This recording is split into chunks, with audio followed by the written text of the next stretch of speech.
Bon, alors on reprend sur ces trois types de parler en langue. Donc le premier qui est l'évidence première du baptême dans le Saint-Esprit, et qui est normatif dans ce domaine, comme on l'a vu la dernière fois. Deuxième usage du don des langues, usage personnel que décrit l'apôtre Paul dans la première épître aux Corinthiens, chapitre 14 en particulier, qui correspond à une prière. Et ce parler en langue prière est très important.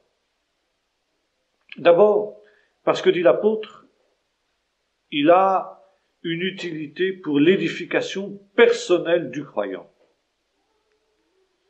Celui qui parle en langue s'édifie lui-même, dit pas dans la première épître aux Corinthiens chapitre 14, celui qui prophétise édifie l'Église. Et c'est précisément parce que celui qui parle en langue s'édifie lui-même et n'édifie que lui-même que ce type de parler en langue doit être limité à l'usage personnel dans la prière privée. Mais, dit l'apôtre Paul, dans la prière privée, ce type de parler en langue doit occuper une part importante. Lui-même, dit-il aux Corinthiens, « Je prie en langue plus que vous tous. » Et dans la conclusion pratique du chapitre 14, il déclare « Que ferai-je donc ?»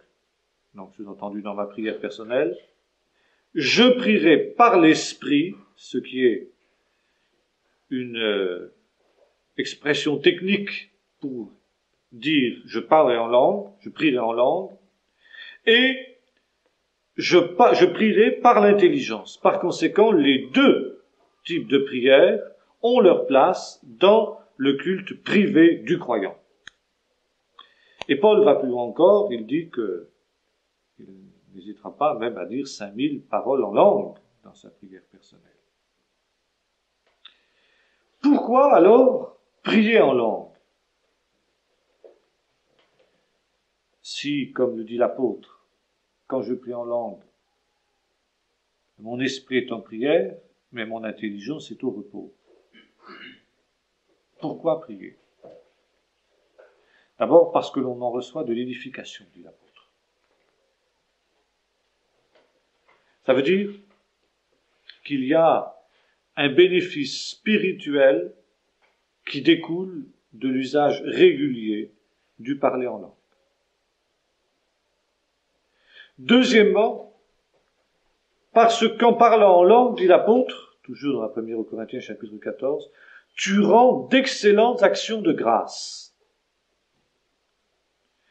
Et précisément, bénir Dieu, louer Dieu, est une part importante du culte du croyant, que ce soit son culte personnel ou privé, ou que ce soit le culte public. Tu rends d'excellentes actions de grâce. Et tout à fait intéressant de noter que le jour de la Pentecôte, ceux qui comprenaient les langues qui étaient parlées par les 12 les entendaient parler dans leur langue des merveilles de Dieu. Donc, louer Dieu. Or, une des grandes difficultés de l'enfant de Dieu, c'est précisément la louange. La louange n'est pas quelque chose de facile. Et notamment, lorsque l'on a dit « Seigneur, je te loue, Seigneur, je te rends grâce, Seigneur, je te bénis »,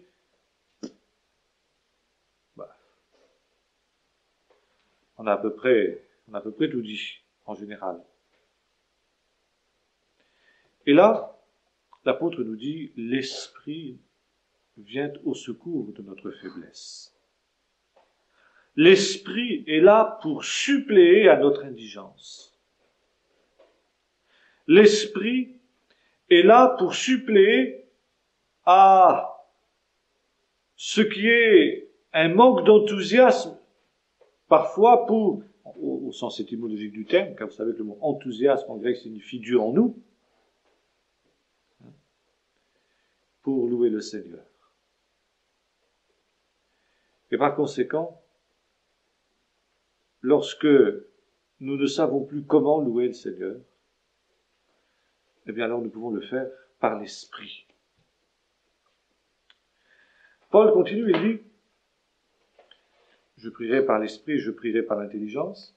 Il ajoute, je chanterai par l'Esprit et je chanterai avec intelligence. Ce qui veut dire qu'il y a une place non seulement pour la louange en langue, mais il y a une place pour le chant en langue. Et c'est alors que nous voyons précisément que nous rejoignons ici le domaine de la louange, car le chant, c'est précisément le domaine de la louange. Le chant en hébreu se dit Tehillah. C'est le titre des psaumes. Ça veut dire, les psaumes, c'est ça. Qu'est-ce qu'on disons? C'est un vieux mot français, psaume, qui traduit l'hébreu Tehillah, la louange.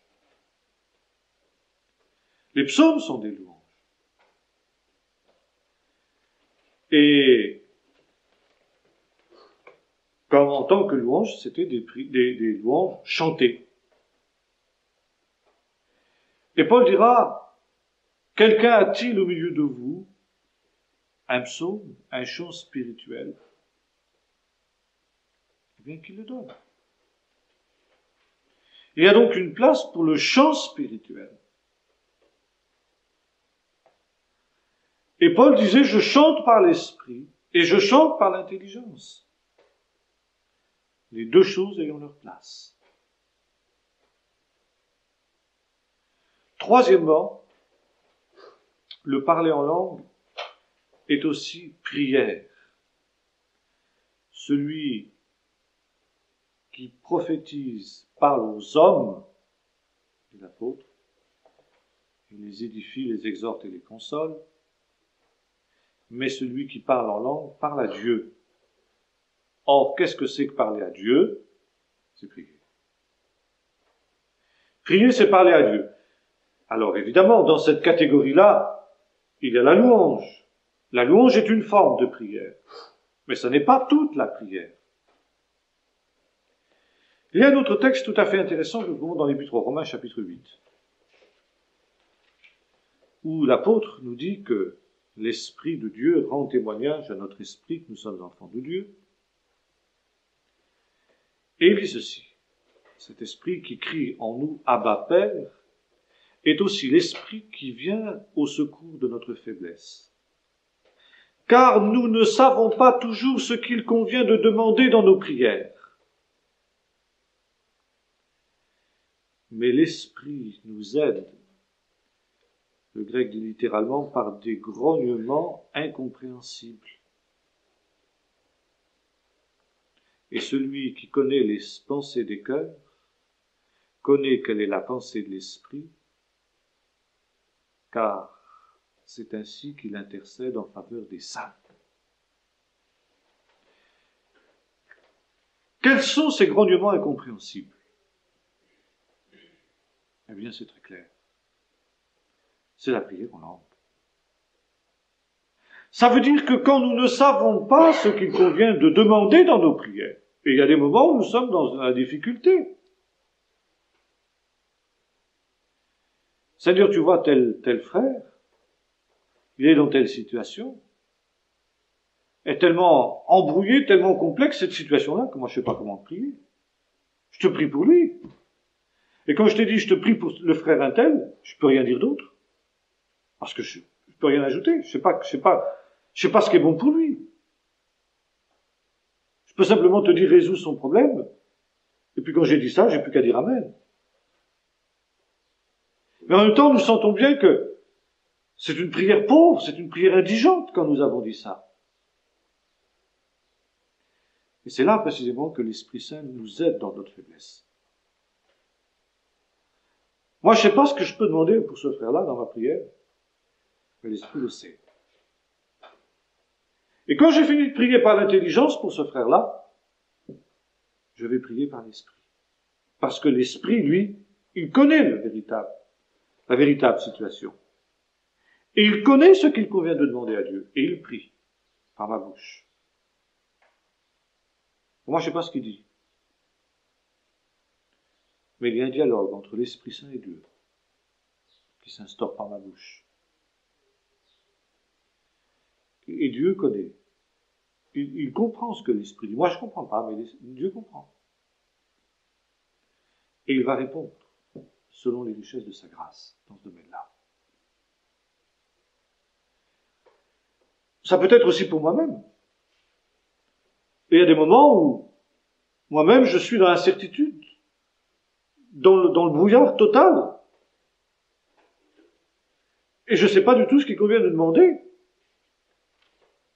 Seigneur, tu vois, je suis en telle situation, mais je comprends plus, je sais plus, je vois plus clair du tout. Alors l'Esprit nous aide dans notre faiblesse. Et l'Esprit vient intercéder pour la situation par rapport à laquelle nous sommes incapables, nous, d'intercéder humainement. Et puis, on fait cette expérience très souvent que quand on prie ainsi, soudain, les choses s'éclairent. Soudain, la situation qui était dans un brouillard, qui était inextricable, devient claire. Et nous commençons à voir clair dans cette situation-là. Et là, on pourrait, je pense, citer de très très nombreuses expériences faites dans ces domaines-là. Il y a aussi un autre domaine beaucoup plus rare, alors de l'intervention de l'Esprit dans ce domaine, c'est ce qui s'est passé le jour de la Pentecôte. Savoir que nous parlons une langue inconnue, qui nous est à nous inconnue, mais qui soudain va être comprise par quelqu'un qui est au milieu de nous, au milieu du peuple de Dieu, et qui va être une parole de Dieu pour cet homme-là. C'est relativement rare, mais ça arrive. Et on pourrait citer des cas très très nombreux de ce genre de phénomène-là. Dans ma propre expérience, j'ai vécu cela. Au tout premier temps où j'étais ici, trouvé dans une rencontre de pasteurs en Normandie. Et donc, j'étais nouveau dans ce milieu-là, j'étais totalement inconnu que la plupart des pasteurs qui étaient là, et ces pasteurs m'étaient aussi inconnus. Et soudain, un vieux pasteur, pendant le moment de prière que nous avions, un matin, un vieux pasteur s'est levé et a donné un parler en langue. Et voilà, j'écoutais ce parler en langue, tout d'un coup, c'est amusant, je comprends ce qu'il dit. Et puis soudain, deuxième mais oui, c'est l'hébreu, il parle hébreu.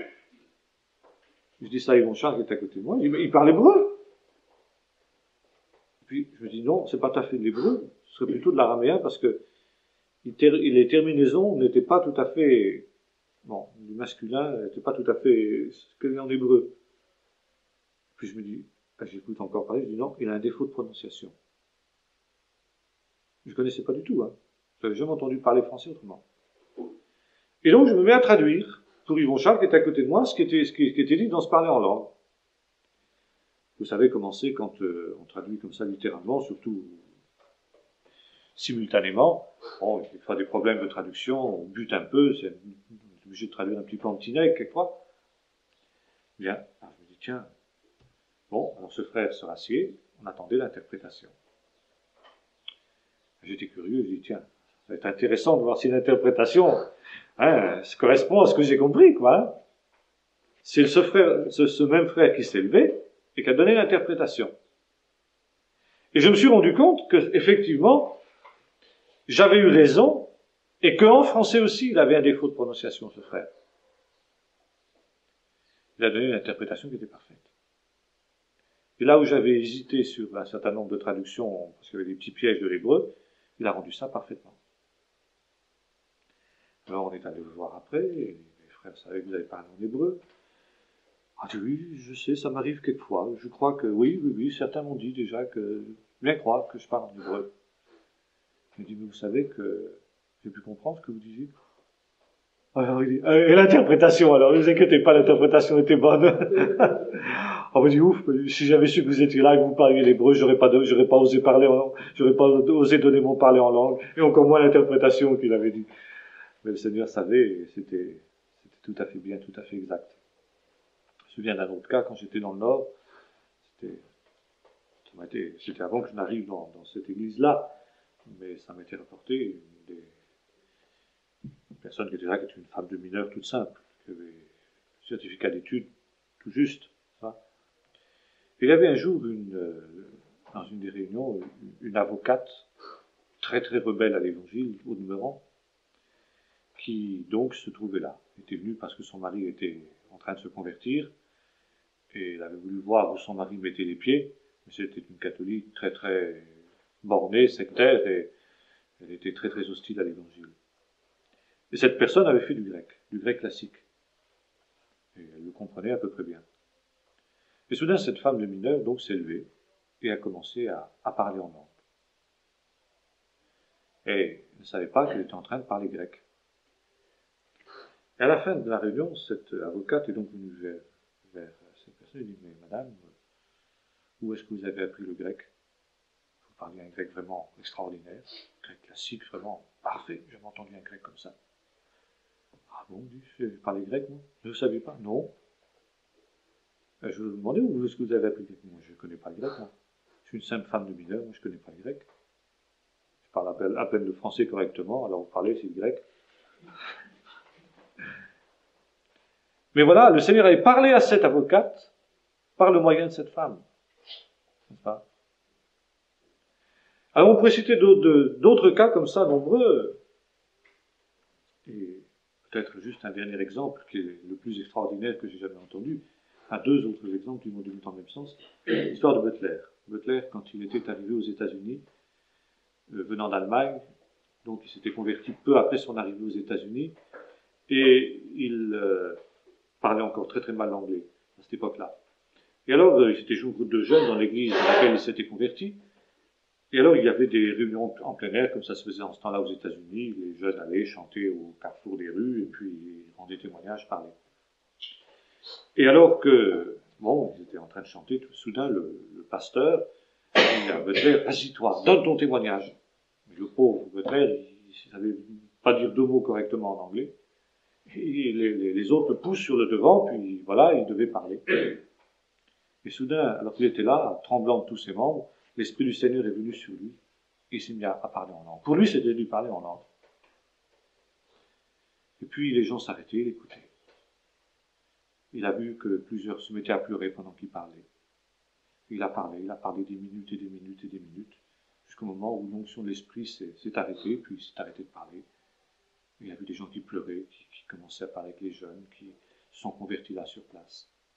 Il avait parlé un anglais parfait par l'Esprit de Dieu qui lui avait été donné. Dernier exemple, c'était celui d'un missionnaire américain qui était en Afrique du Sud, je crois, dans une des Zululand là-bas, de ces trucs-là. C'était, je pense, dans les années 50, peu après la Deuxième Guerre mondiale, à une époque où ces peuplades étaient encore passablement primitives.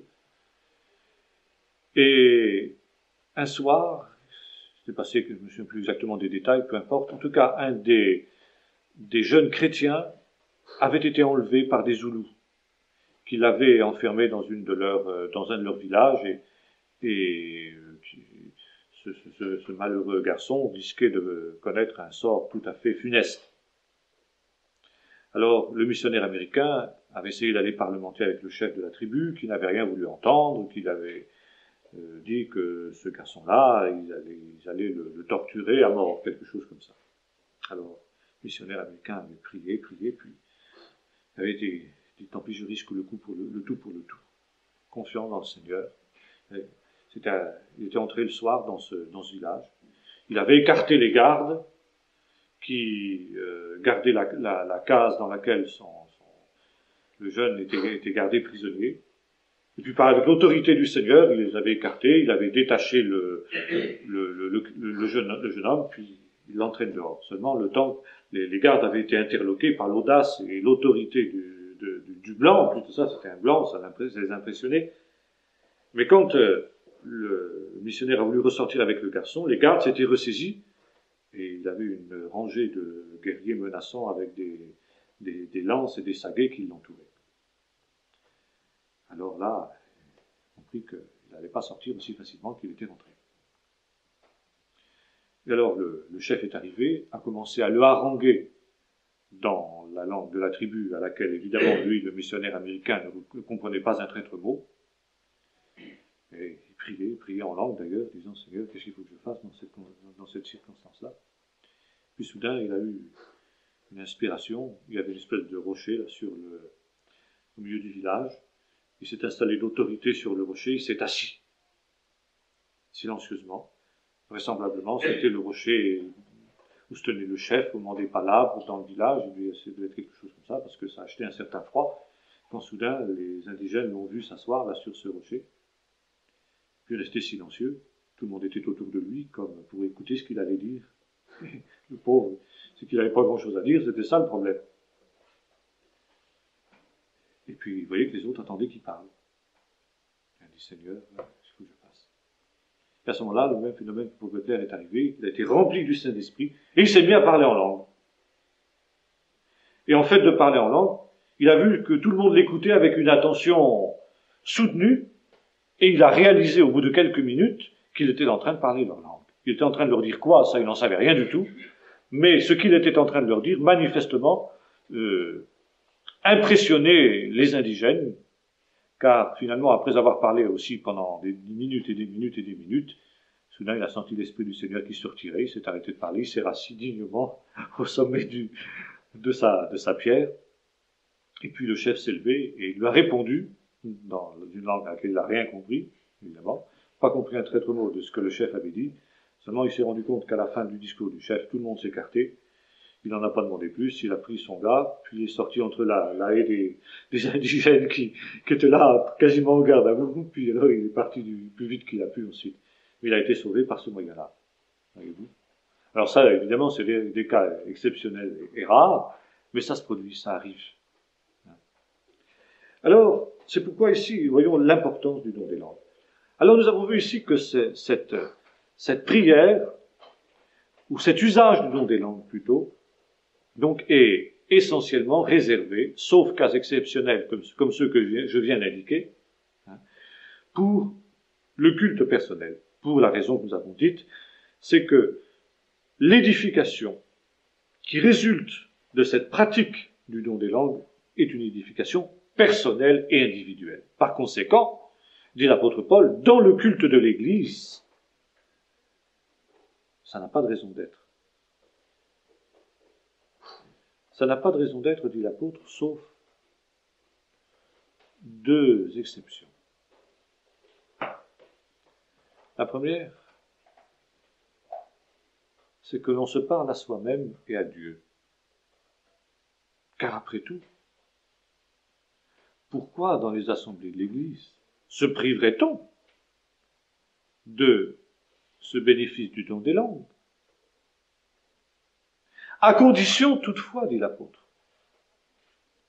qu'on le fasse à voix basse, pour ne pas troubler le bon déroulement, l'ordre et la bienséance du culte, et notamment pour ne pas empêcher ceux qui voudraient s'exprimer avec l'intelligence de le faire, soit dans une prière, soit dans un don spirituel de type prophétie ou autre. Parole de sagesse, parole d'intelligence, donc don spirituel qui va être compris.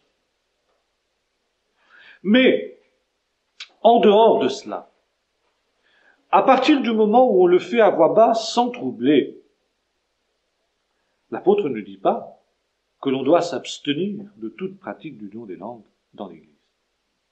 Donc ça, c'est la première exception. Deuxième exception, alors, c'est lorsque le don des langues est accompagné d'une interprétation. Et nous arrivons ici au troisième usage du don des langues. Le don des langues suivi d'interprétation qui équivaut peu ou prou à une prophétie. Si, dans une assemblée de l'Église, dit l'apôtre Paul, quelqu'un se sent poussé par l'Esprit à exprimer, non plus à voix basse, mais à voix haute et forte, un parler en langue, alors il doit logiquement y avoir une interprétation de ce parler en langue, pour que ce message de Dieu soit alors compris. Car si quelqu'un dans une assemblée de l'Église se sent poussé par l'Esprit à exprimer un tel message, c'est parce qu'il est une parole de Dieu. Il n'est plus à ce moment-là ni une louange, ni une prière, mais il est un message adressé à l'Église. Nous avons vu la dernière fois. Pourquoi est-il adressé en langue? Parce qu'il y a un élément d'incrédulité. Les langues sont un signe, non pour les croyants, mais pour les non-croyants. Pas au sens absolu des païens qui ne croient pas en Jésus ni en sa parole, mais de ceux qui, à un niveau ou à un autre, ont un blocage au point de vue foi. Et ce blocage, ça peut être de la part de ceux qui reçoivent le message, ça peut être aussi de la part de celui qui exprime le message, qui hésite à le donner par manque de foi. Alors le Seigneur fait en sorte qu'il soit d'abord donné en langue. Ensuite, espérant que ça va débloquer celui qui, manquant de foi, n'ose pas donner le message. Mais dans ce cas-là, il faut d'abord que celui qui parle en langue sente qu'il a affaire à un parler en langue d'une autre nature que celui qui est à sa disposition quand il le veut et comme il le veut, qui est le don des langues pour son édification personnelle, prière, louange et tout ce que nous avons dit. Et puis deuxièmement, l'assemblée doit alors s'attendre à ce qu'il y ait une interprétation. Et s'il n'y a pas d'interprétation, alors ce message n'a pas sa place, dit l'apôtre Paul. Alors qui doit interpréter? A priori, n'importe qui. Mais l'apôtre dit ceci. C'est pourquoi que celui qui parle en langue de cette manière-là prie aussi pour avoir l'interprétation. Il est donc normal et logique que celui qui a ce don particulier de donner en langue des messages, car c'est un don spirituel, nous avons l'occasion de le voir parmi la liste des 9 dons, c'est un don spirituel précis qui n'a rien à voir avec la possibilité de parler en langue pour son édification personnelle, qui est l'apanage de tous ceux qui sont baptisés dans le Saint-Esprit. Et dans ce sens-là, Paul déclare « Je veux que vous parliez tous en langue ». Mais la capacité de donner des messages en langue qui vont être interprétés n'est pas l'apanage de tous ceux qui sont baptisés du Saint-Esprit. Pas plus que tous les baptisés dans le Saint-Esprit n'ont le don de guérison. Pas plus tous ceux qui sont baptisés dans le Saint-Esprit n'ont le don de donner des messages en langue dans l'Église. Cela implique, encore une fois, un discernement.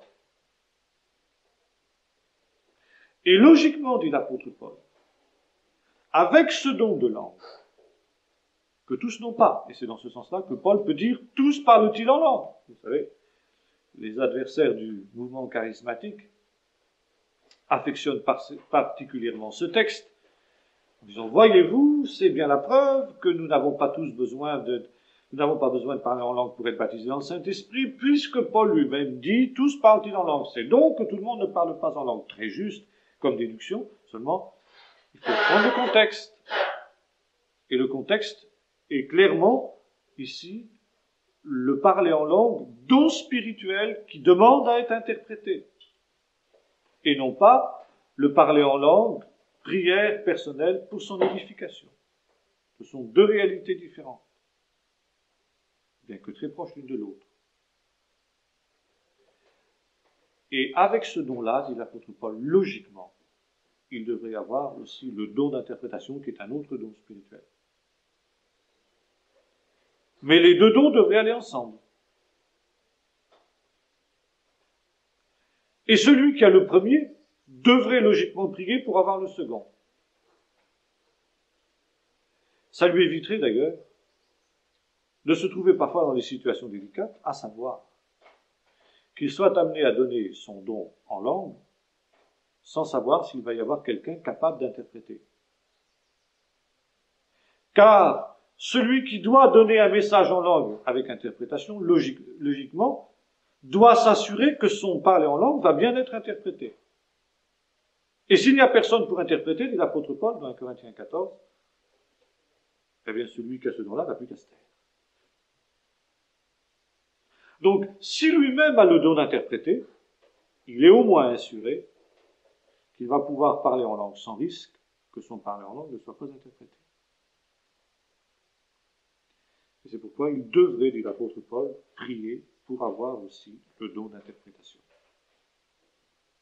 Donc ici, voilà les 3 types de parler en langue que nous trouvons en relation avec l'œuvre du Saint-Esprit. Premièrement, signe premier et normatif du baptême dans le Saint-Esprit.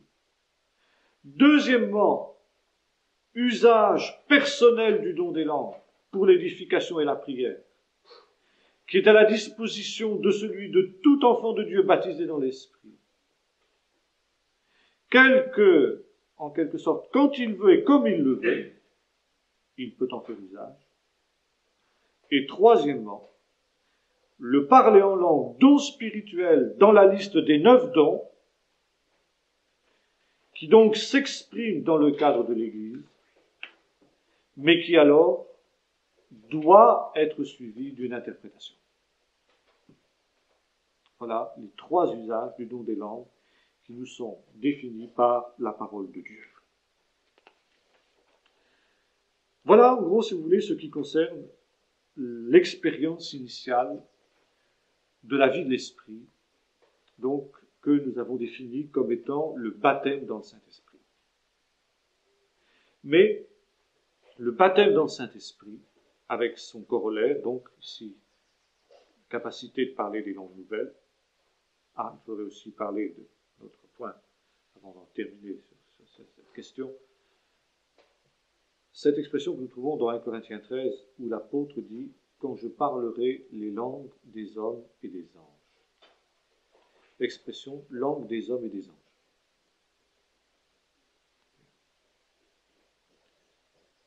Il y a parfois des personnes qui s'interrogent en se disant « Eh bien, somme toute, à titre tout à fait de pure curiosité, j'aimerais bien savoir quelle langue j'ai parlé. » Bon, la première chose qu'on peut dire, c'est que fort souvent, ce n'est pas une langue unique. Il nous arrive parfois de parler dans telle langue, tantôt dans telle autre. Maintenant, il est notable qu'il y a quand même, semble-t-il, une langue dans laquelle nous nous exprimons de préférence à d'autres. Et il est particulièrement sensible de voir que parfois nous changeons de langue. Tout d'un coup, tu dis, tiens, là je me rends compte, c'est plus la même langue que je parle. Et puis à certaines périodes de notre existence, certaines périodes de notre expérience avec Dieu, pendant plusieurs années, nous parlons de préférence, semble-t-il, telle langue. Et puis soudain, ça change. Et nous allons parler de préférence telle autre. Alors quelle langue? Le chinois, le javanais, le zoulou,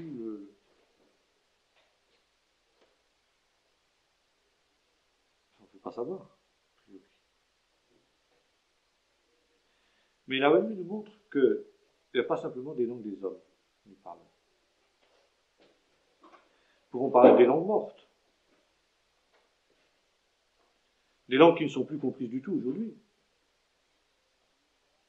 Je parlais par exemple de cette femme qui avait parlé le grec classique, le grec ancien. Bon, je trouve que ce grec-là est encore compris par quelques spécialistes aujourd'hui, mais c'est une langue morte. Pourquoi, par exemple, des gens ne parleraient-ils pas, je dis n'importe quoi, le celte ancien? Ou bien la langue je sais pas moi, des gens qui ont construit les mégalithes? personne ne sera capable de comprendre. C'est bien certain. Aujourd'hui, c'est les langues mortes, perdues, plus que mortes, perdues. Et puis il y a autre chose, il y a les langues des anges, nous est-il dit. Les anges auraient-ils des langues? Ben, apparemment oui.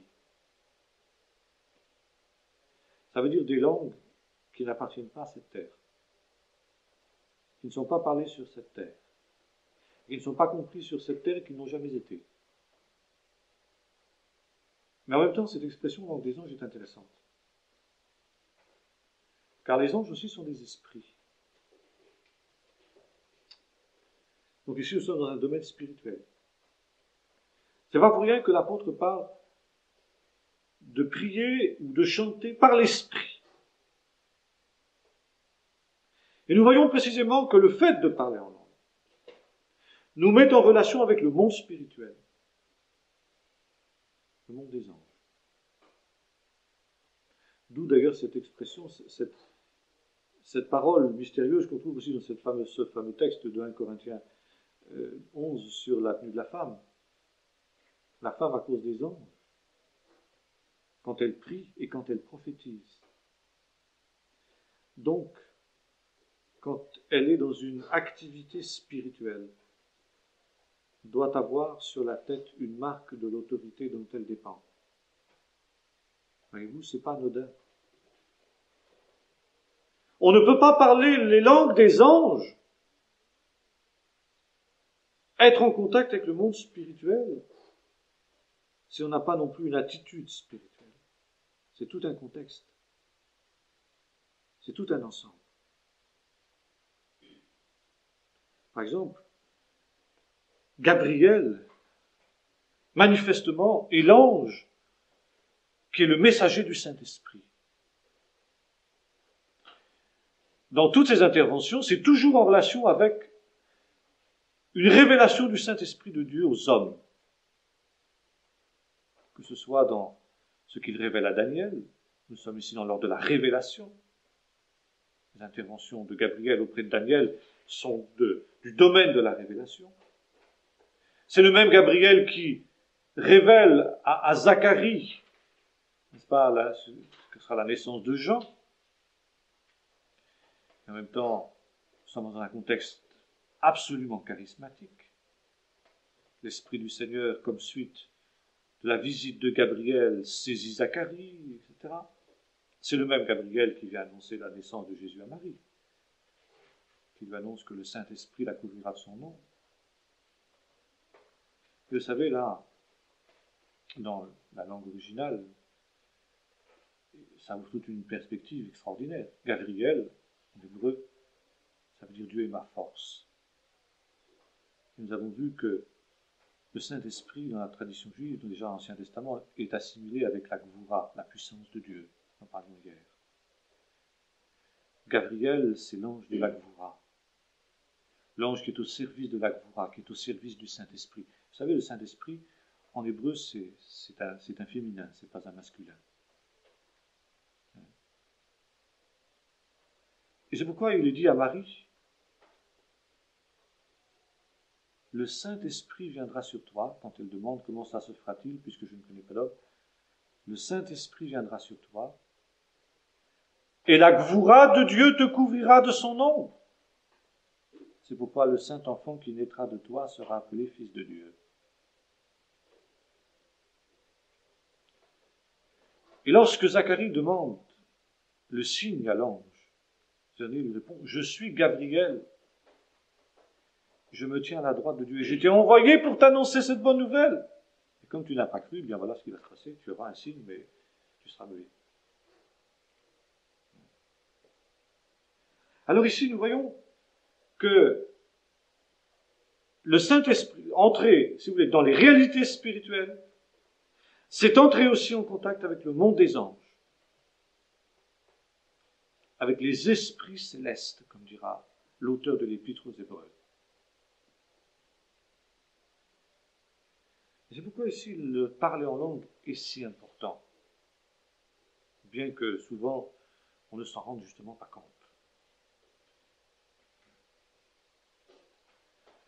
Alors évidemment, il y a là tout un monde tout un contexte. Et puis en même temps, nous voyons comment les anges chantent.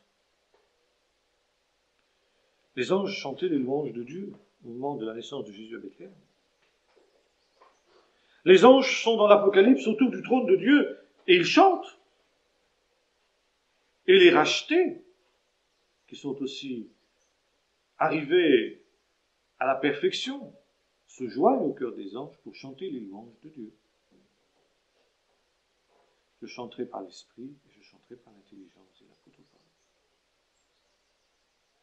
Et en même temps, cette activité donc nous ouvre au monde spirituel, au monde d'en haut.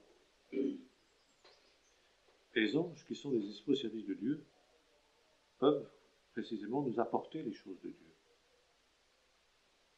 Être les messagers des choses de Dieu, des réalités spirituelles, dans ces moments où précisément nous sommes dans la communion de Dieu.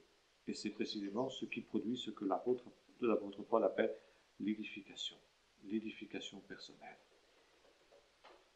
Bon, il y aurait beaucoup de choses à dire encore là-dessus, mais je pense qu'il nous faut aller plus loin. Et maintenant que nous avons vu tout ce qui concernait ce grand chapitre sur le baptême dans l'esprit, nous allons voir un deuxième grand chapitre, les dons du Saint-Esprit.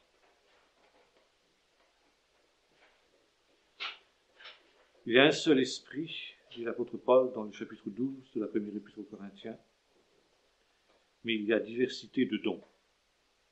Ces dons proviennent d'un seul et même esprit, mais ils sont divers, ils sont pluriels.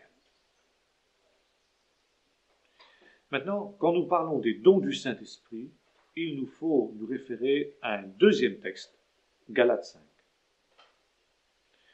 où l'apôtre Paul oppose les œuvres de la chair, il s'agit d'un pluriel, à ce qu'il appelle le fruit de l'esprit.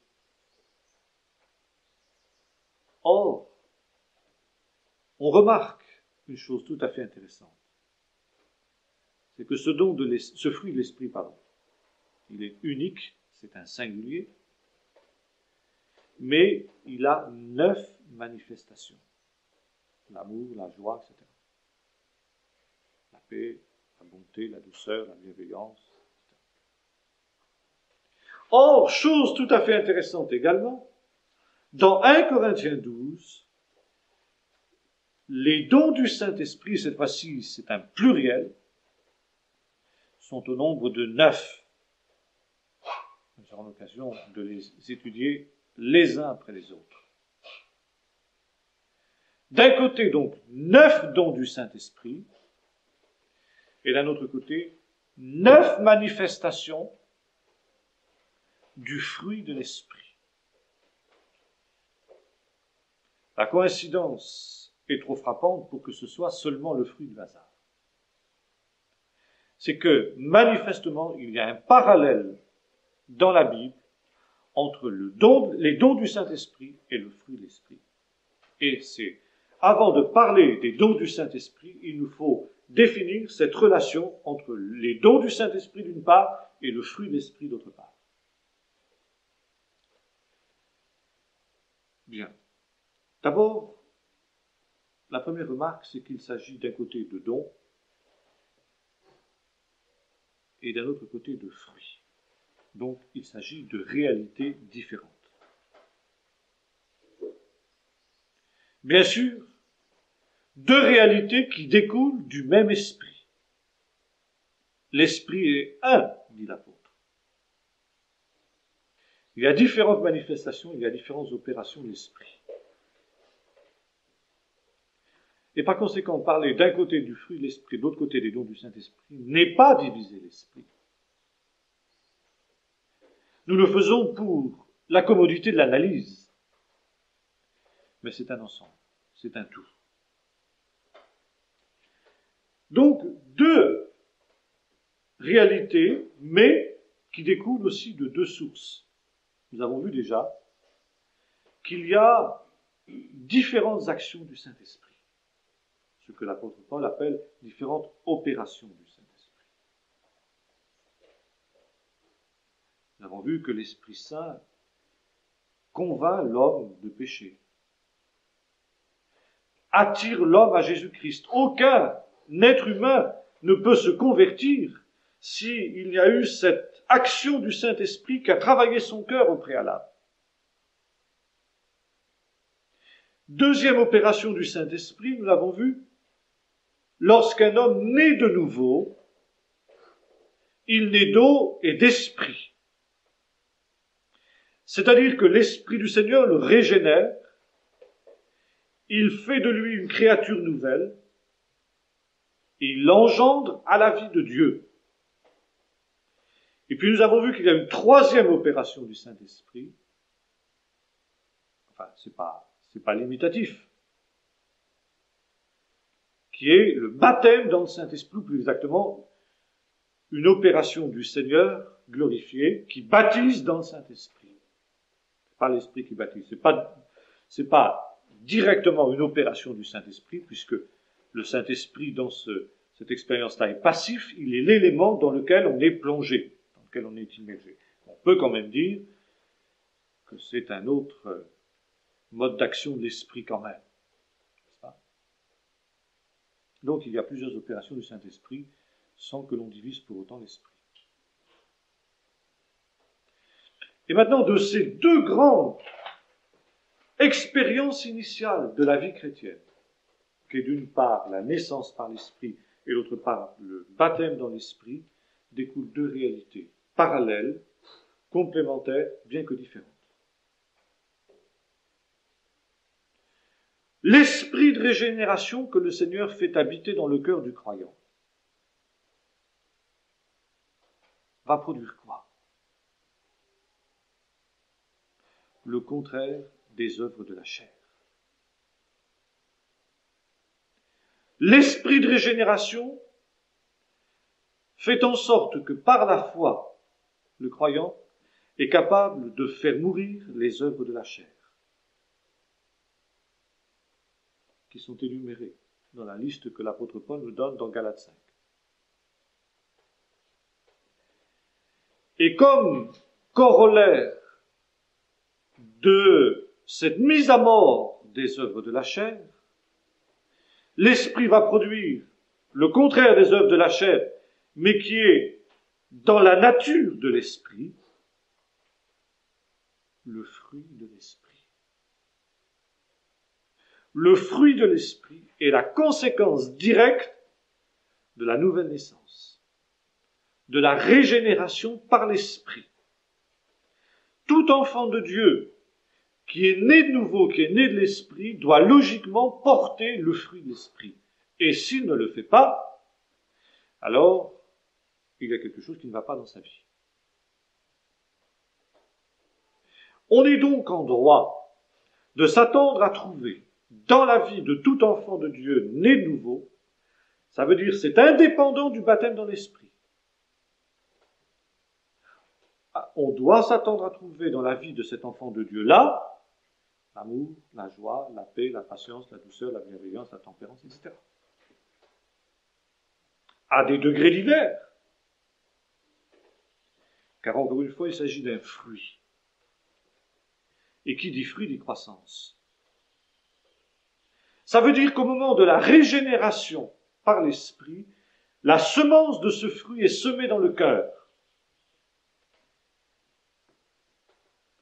Et logiquement, si l'on prend soin de cette semence, si cette semence est entretenue, si elle est nourrie, si elle est arrosée, si elle est fertilisée, elle va porter du fruit. Jésus le dit, un bon arbre ne peut pas porter du mauvais fruit, il va porter du fruit selon son espèce. Donc la semence que le Seigneur met dans le cœur de son enfant, quand il naît de nouveau, doit logiquement porter du fruit selon son espèce. Et ce fruit de l'esprit, c'est l'amour, la joie, la paix, etc. Encore une fois, c'est indépendant du baptême dans l'esprit. Un enfant de Dieu qui n'est pas baptisé dans l'esprit peut néanmoins porter ce fruit-là. Et c'est ainsi que que des générations et des générations de chrétiens n'ont jamais été baptisés dans l'Esprit, mais ont été des hommes de l'Esprit en ceci qu'ils ont porté le fruit de l'Esprit. Ils l'ont manifesté dans leur vie. Or, le fruit de l'Esprit est indispensable au salut. Si vous vivez par la chair, vous mourrez, dit l'apôtre Paul. C'est clair. Donc, si après la nouvelle naissance, les œuvres de la chair reprennent vie dans le cœur de l'enfant de Dieu et étouffent le fruit de l'Esprit en sorte que ce dernier ne s'épanouira pas, eh bien l'enfant de Dieu va revenir dans son état premier. Il sera comme un enfant mort-né et par conséquent, il connaîtra le sort des impies. Il ne sera pas sauvé. C'est pourquoi nous pouvons dire que le fruit de l'Esprit est indispensable au salut. Il est indispensable de porter dans sa vie les marques de la nouvelle naissance, ce que Jean-Baptiste appelait le fruit digne de la repentance, les œuvres dignes de la repentance. Et Paul dit cela aussi. J'ai prêché la repentance et la conversion à Dieu avec la pratique d'œuvres dignes de la repentance. On déplaise aux calvinistes extrémistes.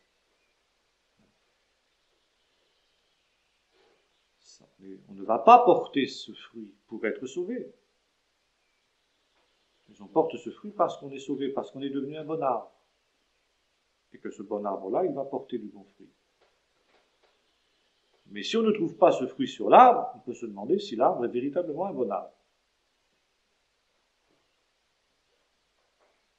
Donc, encore une fois, rien à voir ici avec le baptême dans le Saint-Esprit. C'est indépendant du baptême dans le Saint-Esprit. Et puis nous avons ensuite le baptême dans le Saint-Esprit. Et avec le baptême dans le Saint-Esprit apparaît une autre réalité. Apparaissent les dons du Saint-Esprit. Ça veut dire que le baptême dans le Saint-Esprit nous donne accès au domaine des dons du Saint-Esprit. Seul celui qui est baptisé dans l'Esprit peut s'attendre à recevoir et à manifester les charismes, ou autrement dit, les dons du Saint-Esprit, c'est le même mot.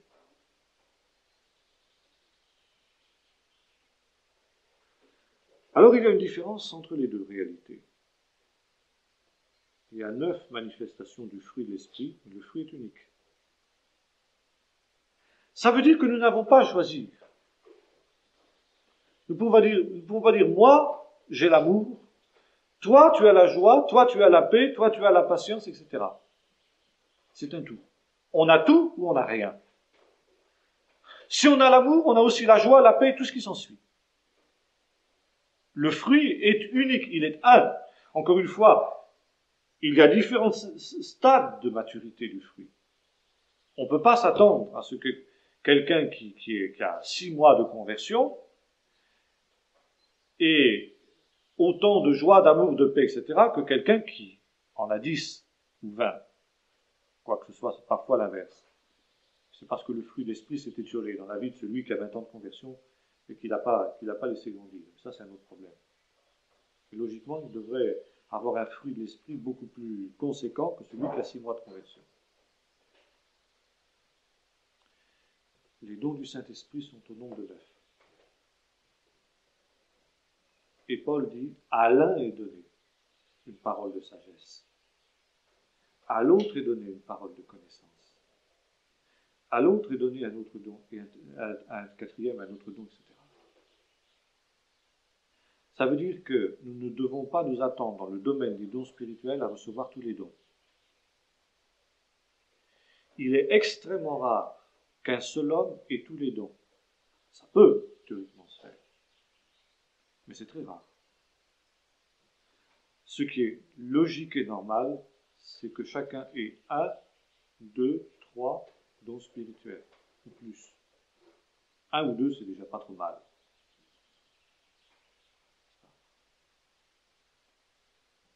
Alors, la différence. le fruit de l'esprit, 9 manifestations, on les a tous ou on n'a rien. Mais c'est sur un temps, c'est sur une croissance. Les dons du Saint-Esprit, on en a quelques-uns, on ne les a pas tous, rarement.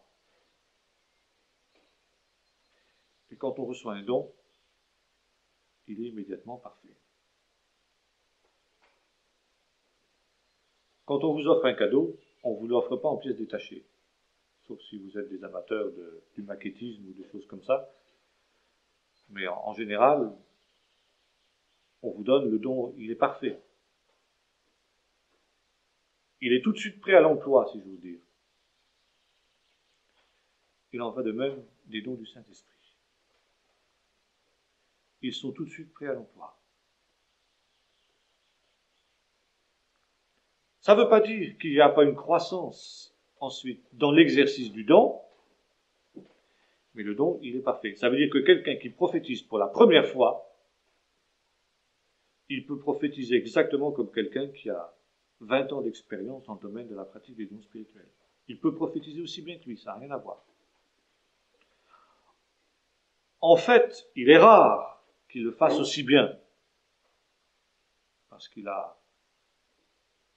pas toujours l'habitude de s'exprimer avec liberté, la même liberté que quelqu'un qui a de l'expérience. Mais si l'Esprit du Seigneur le saisit, il n'y a aucune raison qu'il fasse. Qu'il ne fasse pas aussi bien que celui qui a prophétisé des dizaines et des dizaines de fois.